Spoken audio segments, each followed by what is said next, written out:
ये आकाशवाणी रायपुर है। प्रादेशिक समाचार बुलेटिन के साथ मैं निशा नैयर।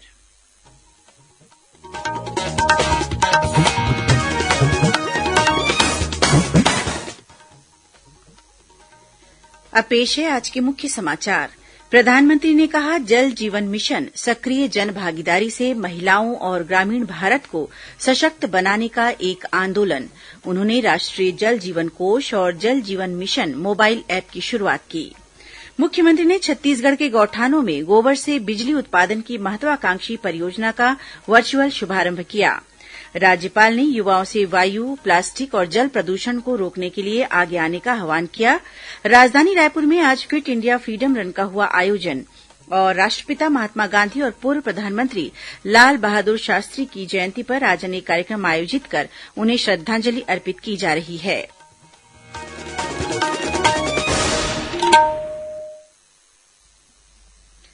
अब समाचार विस्तार से। प्रधानमंत्री नरेन्द्र मोदी ने जल जीवन मिशन को जन भागीदारी के साथ महिलाओं और ग्रामीण भारत को सशक्त बनाने के लिए एक आंदोलन बताया है। जल जीवन मिशन पर देशभर की ग्राम पंचायतों और जल समितियों के साथ वीडियो कॉन्फ्रेंसिंग के माध्यम से बातचीत करते हुए श्री मोदी ने कहा कि ग्राम पंचायतों को पानी और स्वच्छता की सुविधा के लिए 2,25,000 करोड़ रूपये से अधिक की राशि प्रदान की गई है। उन्होंने कहा कि सरकार ने नल के पानी की गुणवत्ता और आपूर्ति तथा योजना से संबंधित सवालों के जवाब के लिए जल जीवन मिशन मोबाइल ऐप की शुरुआत भी की है।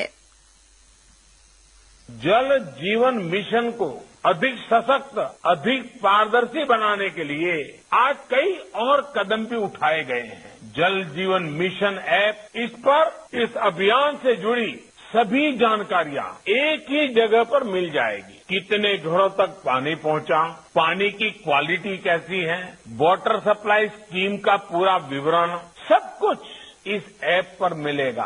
गांव के लोग भी इसकी मदद से अपने यहां के पानी की शुद्धता पर बारीक नजर रख पाएंगे।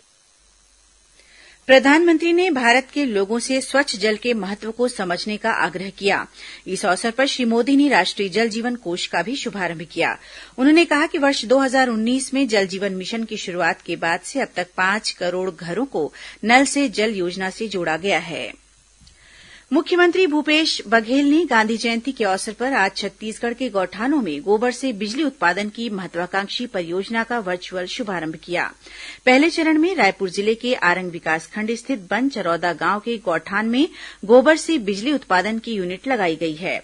यहां 5 किलोवाट के पावर जनरेटर के माध्यम से बिजली का उत्पादन किया जाएगा।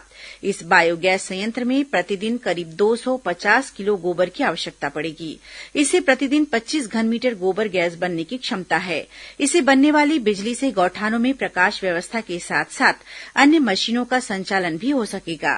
गौरतलब है कि गोबर से सस्ती बिजली उत्पादन होने के साथ इससे मिलने वाली स्लरी से जैविक खाद भी उत्पादित होगा।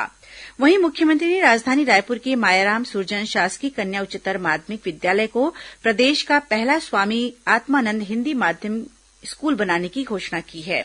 उन्होंने कहा कि अंग्रेजी माध्यम स्कूल की तरह ही इस स्कूल में सभी सुविधाएं उपलब्ध कराई जाएंगी।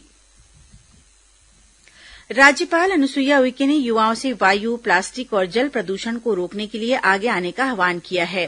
राज्यपाल ने कहा कि स्वस्थ व्यक्ति समाज और राष्ट्र के विकास में अधिक योगदान दे सकते हैं। आज आजादी के अमृत महोत्सव के तहत नेहरू युवा केन्द्र संगठन और राष्ट्रीय सेवा योजना द्वारा आयोजित फिट इंडिया फ्रीडम रन कार्यक्रम को संबोधित करते हुए राज्यपाल ने कहा कि एक स्वस्थ शरीर में स्वस्थ मन का वास रहता है। राज्यपाल ने इस अवसर पर फिट इंडिया फ्रीडम रन को हरी झंडी दिखाकर रवाना किया। इस फ्रीडम रन में 600 से अधिक युवा शामिल हुए। इस अवसर पर राज्यपाल ने क्लीन इंडिया अभियान की बुकलेट का विमोचन भी किया। यह अभियान 31 अक्टूबर तक चलेगा। इस मौके पर नेहरू युवा केन्द्र के राज्य निदेशक श्रीकांत पांडेय ने बताया कि यह कार्यक्रम प्रदेश के 28 जिलों में 13 अगस्त से आज 2 अक्टूबर तक चलाया गया। इसमें 1,60,000 से अधिक युवाओं ने भाग लिया। इस बीच आजादी के अमृत महोत्सव के तहत आज दुर्ग, जशपुर और बिलासपुर सहित कुछ अन्य जिलों में विधिक जागरूकता के लिए विशेष अभियान का शुभारंभ किया गया। दुर्ग में जिला विधिक सेवा प्राधिकरण के तत्वावधान में आज जिला न्यायालय परिसर से विधिक जागरूकता रैली निकाली गई। इस मौके पर निःशुल्क विधिक सहायता और सलाह उपलब्ध कराने के लिए हेल्प डेस्क सेंटर का शुभारंभ भी किया गया। देश की स्वतंत्रता के 75वें वर्ष के उपलक्ष्य में मनाए जा रहे आजादी के अमृत महोत्सव के तहत प्रादेशिक समाचार एकांश आकाशवाणी रायपुर द्वारा विशेष साक्षात्कारों की श्रृंखला प्रसारित की जा रही है। इसी श्रृंखला की अगली कड़ी के रूप में कल 3 अक्टूबर रविवार को प्रातः 9:30 बजे आकाशवाणी केन्द्र रायपुर से नेहरू युवा केन्द्र संगठन के राज्य निदेशक श्रीकांत पांडेय से ली गई वार्ता प्रसारित की जाएगी। इसे छत्तीसगढ़ स्थित आकाशवाणी के सभी केन्द्र एक साथ रिले करेंगे। प्रादेशिक समाचार आप आकाशवाणी रायपुर से सुन रहे हैं। श्रोताओं, आजादी के अमृत महोत्सव पर प्रादेशिक समाचार एकांश आकाशवाणी रायपुर द्वारा आयोजित की जा रही प्रश्नोत्तरी प्रतियोगिता में हमारे श्रोतागण काफी उत्साह के साथ भागीदारी कर रहे हैं। कल इस प्रश्नोत्तरी श्रृंखला के 7वें अंक में हिन्दी समाचार बुलेटिन में प्रश्न पूछा गया था कि वर्ष 1910 के विद्रोह के समय बस्तर रियासत के राजा कौन थे। इसका सही जवाब है राजा रुद्र प्रताप देव। प्रश्न के उत्तर में बड़ी संख्या में लोगों ने जवाब भेजे हैं, लेकिन हमें सबसे पहले सही जवाब भेजने वाले विजेता हैं सरगुजा जिले के ग्राम परपटिया निवासी रोहित एक्का। श्री एक्का दृष्टिबाधित हैं और वे नियमित रूप से आकाशवाणी समाचार सुनते हैं। श्री एक्का को विजेता बनने पर हम आकाशवाणी परिवार की ओर से हार्दिक बधाई और शुभकामनाएं देते हैं। श्रोताओं, रोहित एक्का ने आकाशवाणी समाचार से बात करते हुए कहा कि आकाशवाणी के समाचार विश्वसनीय, संतुलित और सटीक समाचारों के लिए जाने जाते हैं।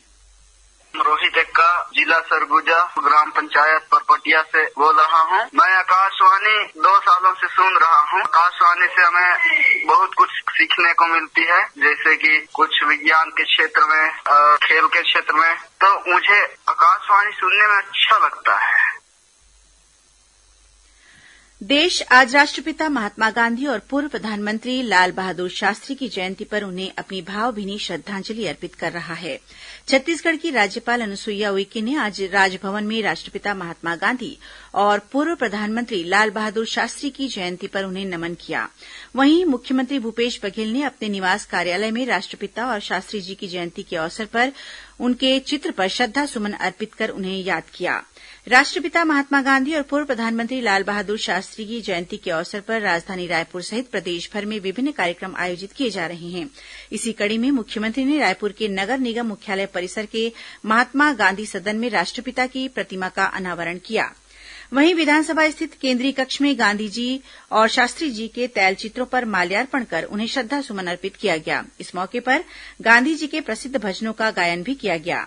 इधर रायपुर के संस्कृति और पुरातत्व विभाग में भी भजन और गीत संगीत जैसे कार्यक्रमों का आयोजन किया जा रहा है। इसके अलावा आजादी के अमृत महोत्सव पर आधारित कार्टून प्रदर्शनी और गांधी जी पर केंद्रित 2 दिवसीय फोटो प्रदर्शनी भी लगाई गई है।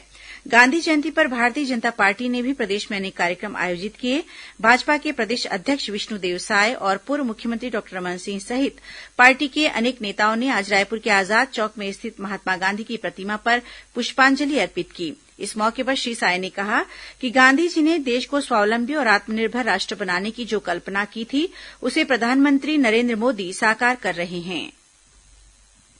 राष्ट्रीय कुष्ठ उन्मूलन कार्यक्रम के तहत प्रदेश में इसके रोगियों की पहचान और उनके इलाज के नियमित समीक्षा के लिए व्यापक कार्यक्रम संचालित किए जा रहे हैं। इसी कड़ी में आगामी 12 अक्टूबर तक कुष्ठ सेवा और निदान पखवाड़ा अभियान चलाया जा रहा है। वहीं इस रोग के उन्मूलन के लिए स्वास्थ्य विभाग की टीम घर घर जाकर कुष्ठ रोगियों की पहचान भी कर रही है। विशेष जांच शिविरों के माध्यम से भी कुष्ठ रोगियों की जांच की जा रही है। मुख्यमंत्री भूपेश बघेल को उत्तर प्रदेश विधानसभा चुनाव के लिए वरिष्ठ पर्यवेक्षक बनाया गया है। कांग्रेस के राष्ट्रीय महासचिव केसी वेणुगोपाल ने आज इस संबंध में एक आदेश जारी किया है। मुख्यमंत्री ने अपने ट्वीट संदेश में कहा है कि राष्ट्रीय अध्यक्ष सोनिया गांधी ने मुझे बड़ी जिम्मेदारी सौंपी है। मेरा प्रयास रहेगा कि मैं शीर्ष नेतृत्व की उम्मीदों पर खरा उतर सकूं। वहीं श्री वेणुगोपाल ने एक अन्य आदेश जारी कर मध्यप्रदेश और छत्तीसगढ़ के एनएसयूआई अध्यक्षों को बदल दिया है। छत्तीसगढ़ में नीरज पांडेय को एनएसयूआई का नया प्रदेश अध्यक्ष बनाया गया है।